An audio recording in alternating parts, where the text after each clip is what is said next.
Hello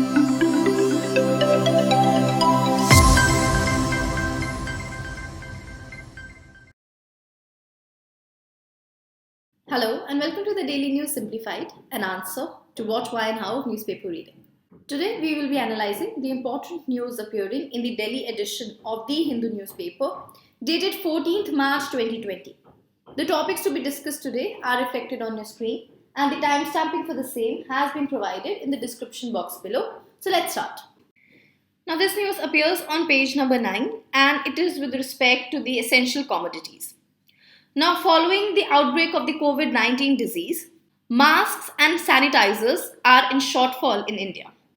Hence, following this shortfall, the centre has announced that masks and sanitizers will now be considered as essential commodities under the Essential Commodities Act. Hence, in this regard, let us talk about the Essential Commodities Act. Now, as you might be aware, that due to the outbreak of the COVID-19, various products like masks, hand sanitizers are either not available with most of the vendors in the market or are available with great difficulty and that too at very high prices. Hence, the central government has issued notification under two acts in order to ensure the availability of all such paraphernalia which is important to fight the COVID-19 disease. The two acts are: first is the Legal Metrology Act. Now this act is not important as far as UPSC is concerned, but just remember that the government has issued an advisory under this act so that the state governments can ensure that all such important items are not sold above the MRP. And the second act under which notification has been made is the Essential Commodities Act of 1955.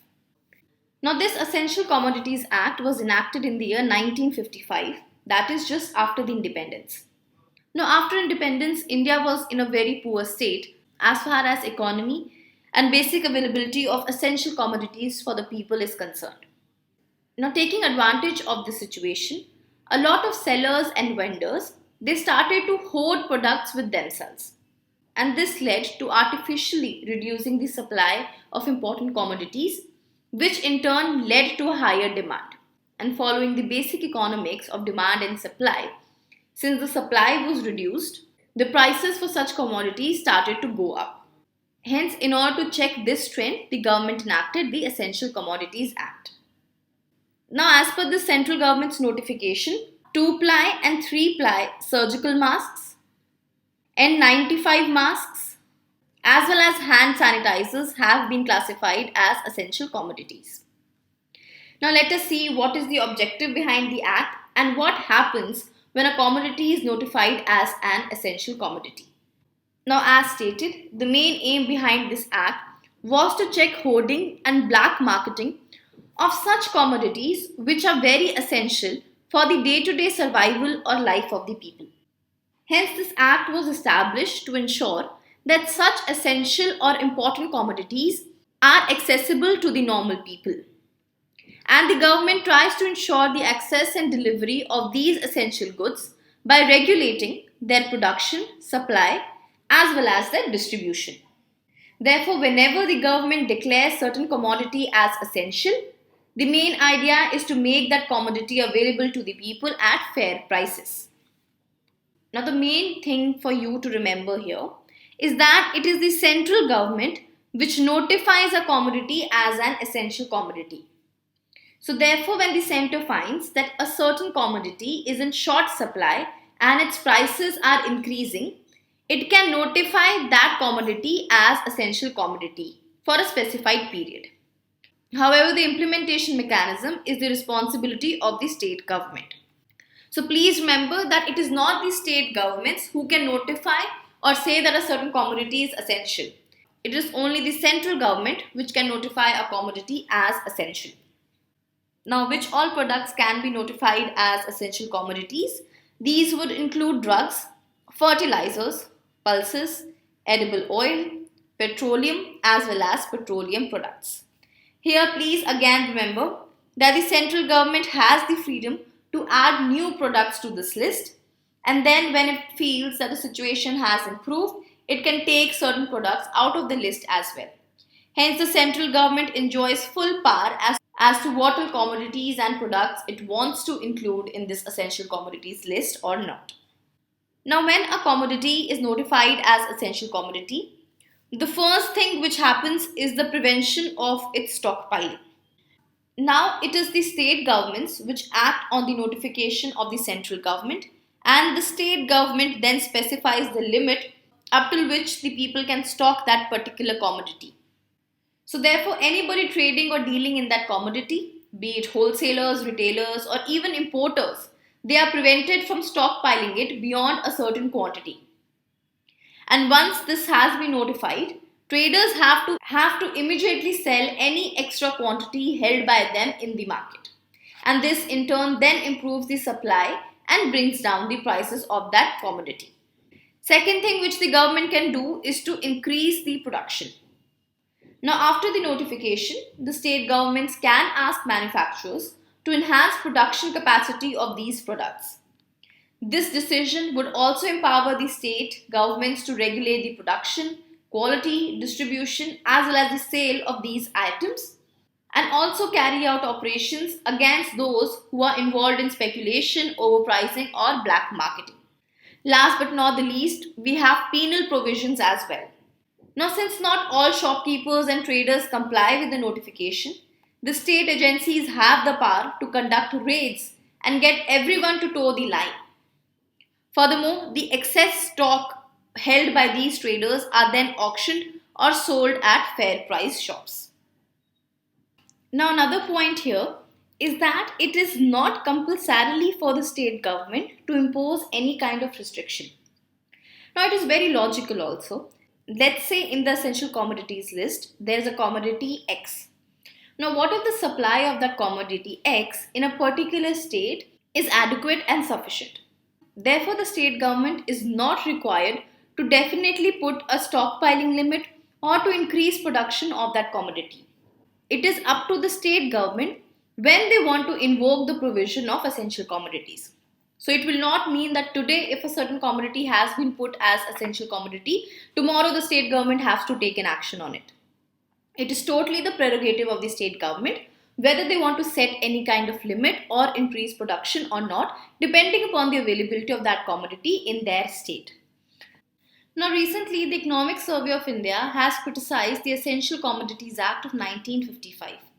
And the main reason for the criticism is the erratic use of this act by the central government, which, in the opinion of the Economic Survey, curbs the economic freedom in our country.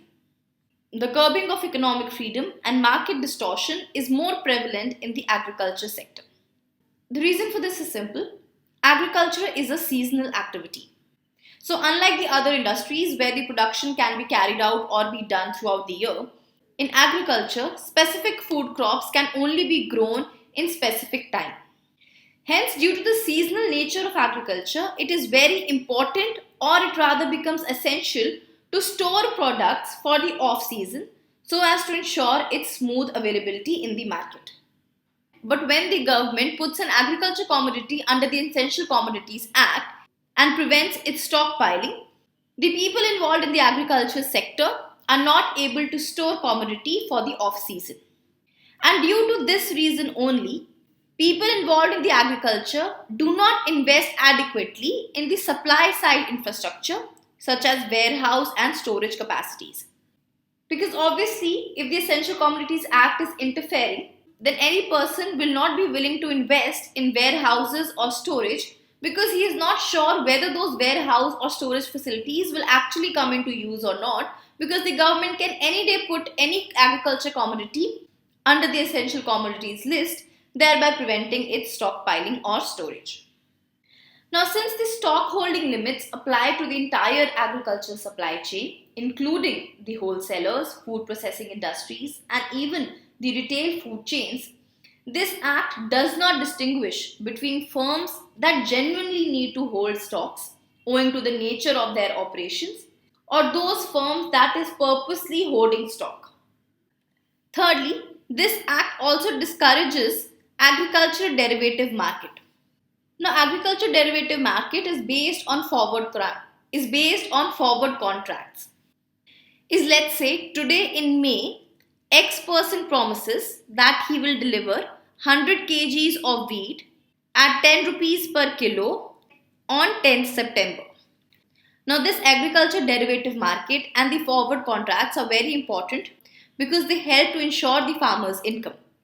So irrespective of the fact what are the rate prevailing in September or not, the farmer is very sure that he will get 10 rupees a kg for 100 kg of wheat when he will sell the wheat to the buyer.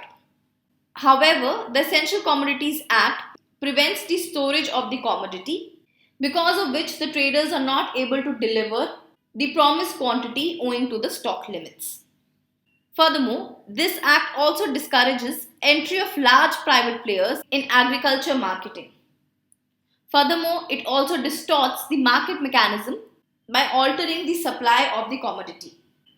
Therefore, in conclusion, we can say that while there is a case for the government intervention when markets are not functioning properly, however, excessive intervention by the government, especially when the market themselves can do the job of balancing the supply and demand and enhancing the citizens' welfare, then at that time this excessive intervention by the central government stifles the economic freedom. So this was all about this article. Let's take up our next news. This news appears on page number 1, titled Hold Floor Test, Nath Tells Governor. Now the Madhya Pradesh Chief Minister Kamal Nath has requested the governor of the state to hold a floor test in the assembly session which will start from March 16th. In this regard, let us talk about the floor test. Since we have already spoken about the floor test and the confidence motion in an earlier DNS, we will be revising the previous lecture. Now coming to a floor test, usually the terms floor test, trust vote and confidence motion are used synonymously. Now confidence motion is a motion through which the ruling government seeks to know whether it still enjoys the confidence of the House or not. So basically a motion which is used to test the majority in the House is known as a confidence motion. Now if there are doubts against the Chief Minister, the Governor can ask the Chief Minister to prove his majority in the House. Now you should know that this confidence motion has not been defined in the Constitution, and in fact even the Lok Sabha rules do not mention confidence motion but rather talk about no confidence motion. So in a way, the floor test flows from Article 75, which clearly states that the Council of Ministers shall be collectively responsible to the Lok Sabha. Hence, in a way, the confidence motion is an antithesis to the no confidence motion. So now coming to what is no confidence motion. A no confidence motion is a motion which is sought by any member of the House to express lack of confidence in the ruling government. So from here, you should be clear that if the government wants to demonstrate its strength on the floor of the House, then it is known as a confidence motion. However, if any member feels that he wants to express the lack of confidence in the Council of Ministers, then that member moves a no confidence motion. Now the no confidence motion has been defined under Rule 198 of the Rules of Procedure and Conduct of Business of the Lok Sabha. So therefore no confidence motion has not been defined or mentioned in the Constitution. And just like the confidence motion, even the no confidence motion is based on Article 75. Now you should know that the no confidence motion can only be moved in the Lok Sabha, and further, this motion needs the support of 50 members in order to be admitted. Further, this motion can be passed by a simple majority of the House, and if it is passed, then the Council of Ministers have to resign immediately. Another thing, please remember that it can be moved only against the Council of Ministers as a collective whole and not against individual members. With this, let's move on to our next news. Now this news appears as an article on page number 10, and in this article the author is basically stating that if Indian universities want to be amongst the best in the world and attain high ranking, then they must be freed from excessive interference and politicization. Now this discussion of ours is important from the perspective of GS Paper 2 under the category of social issues related to education. Now the context of the news is that recently the QS rankings were released and 26 departments or schools in India were placed amongst the top 100 in their respective category of disciplines. However, not a single Indian university featured in the QS ranking of the world's top 150 in the overall parameters. Hence, it is with this regard the author has stated certain points which we can do in order to improve the global ranking of our universities. Now, the first thing which India can learn from the top universities of the world is that to have independence from bureaucratic meddling or interference as well as political intervention from the parties of the day. Now, any educational institution can only thrive and turn into a center of excellence only when it is provided with the independence and autonomy to govern itself. Secondly, it has been seen that all the top universities of the world encourage a pluralistic ideology. They do not lean or do not tell their students to follow the left, right, or center. Furthermore, the institution has no official position as an institute. To give you an example, in India, JNU is considered to be left wing. Furthermore, after the enactment of the Citizenship Amendment Act, there were a lot of protests in Jamia and JNU. And then subsequently, the government came down massively on these institutions and their students for protesting and raising their voice. Now, the author is of the opinion in the global universities, no one, that is, no student or teacher, is penalized for holding a pro or an anti-government view on various social, economic, political, or cultural matters. Thirdly, what the global institutions are doing is that they are very selective as far as hiring the best teachers and academicians are concerned, and also have a very rigorous admission process so as to ensure that only the meritorious students get in. Now, the author acknowledges that taking the stand of selective hiring or admission can come at the cost of social inclusion. That is to say, it might happen that people from a lot of backgrounds or walks of life might not get admission into these institutions because of their high demand for merit. However, the author still advocates this idea, saying that at least some institutions in our country should be allowed to generate knowledge as an end in itself, and they should not be burdened to fulfill other social and welfare promises. Fourthly, all the top ranking institutions have a curriculum which focus on critical thinking as well as debating and writing abilities. Furthermore, the pedagogy in these courses is very interactive, where the students enjoy the freedom to actually question and challenge their own professors. And it is these skills only which help to produce a person who has cutting edge skills and knowledge in the job market. Fifthly, all the universities involve their alumni in the governance or reform process. In fact, many of these universities, especially in the United States of America, raise funding through the alumni offices. Lastly, the author has given the example of China, that China was able to move its universities in the top 20 ranking in just 2 decades because of the massive state funding it got. Now, as far as India is concerned, since the government currently does not have a lot of cash and also lacks the kind of resources which China had to enhance its universities, the only option left with India is private philanthropy. That is to say, private players should come and give funds to the education institution to make them able to compete with the global institutions. Secondly, India could learn by borrowing the best practices which are being followed in other iconic and global world-leading universities. Furthermore, educational institutions of India should stray away from politicization, nepotism, and other ideological rigidities. Lastly, the author has said that the initiative by the government to come out with the Institute of Eminence tag is a good start and in the right direction, because all the institutions of eminence will get autonomy from bureaucracy in order to climb up the world ranking. Now, since this article does mention about institutions of eminence, we have discussed institution of eminence in a previous lecture, so let us revise that. Now, basically the news is that IIT Madras and Kharagpur, along with Delhi University, University of Hyderabad, Amrita Vishwa Vidyapeetham, as well as VIT, are among the 20 institutions recommended for the grant of Institutes of Eminence status by the UGC.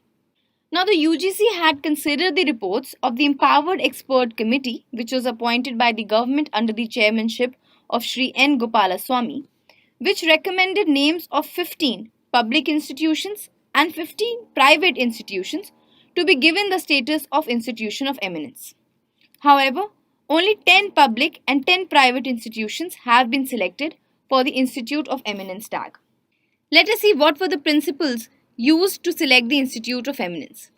Now, the main idea of the Institute of Eminence tag is to prepare Indian institutions so that these institutions can come up in the top 500 of the world ranking institution in the next 10 years.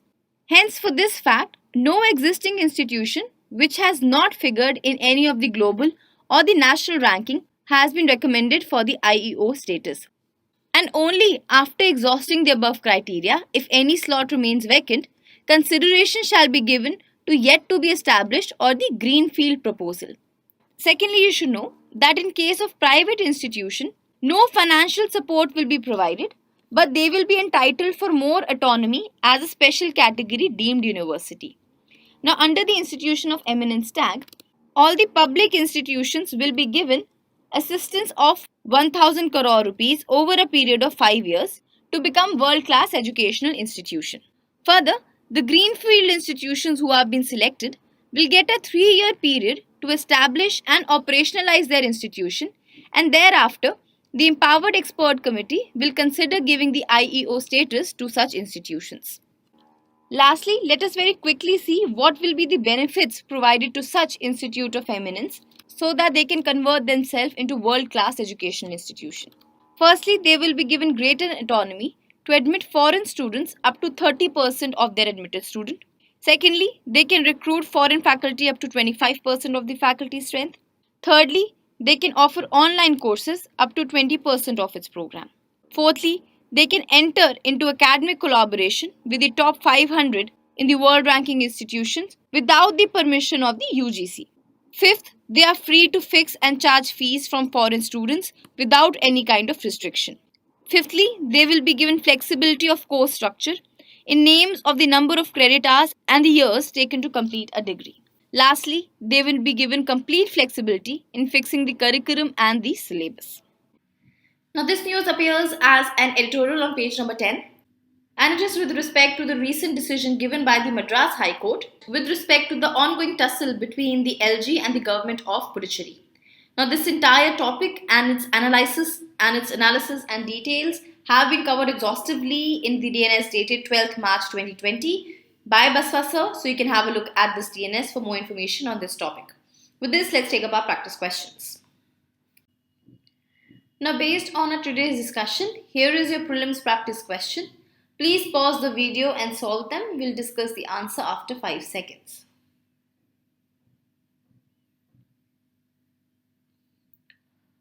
First question is with respect to the Essential Commodities Act.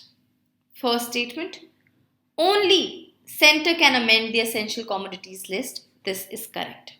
Under the Act, it is only the central government which can add or remove a commodity from the Essential Commodities list.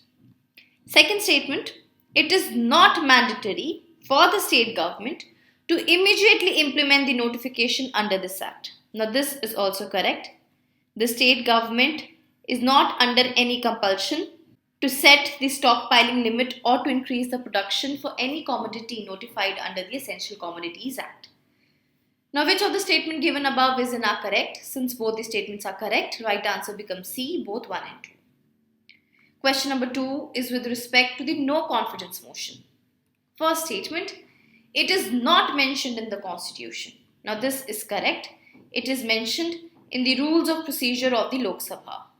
Second, a special majority is needed to pass this motion. This is incorrect. No confidence motion can be passed with a simple majority. We do not require any kind of special majority. Now, which of the statement given above is incorrect? Since only statement number 1 is correct, the right answer becomes A, 1 only. With this, we come to an end for today's discussion. Let's take up the question for the day. The question for the day reads, consider the following statements with respect to Institute of Eminence tag. First statement, only public institutes will get state funding under this initiative. Second, greenfield institutions are also eligible for the tag. Which of the following statements given above is and are correct? A, 1 only, B, 2 only, C, both 1 and 2, D, neither 1 nor 2. And the right answer for yesterday's question is A, road safety. So Brasilia Declaration is related to road safety.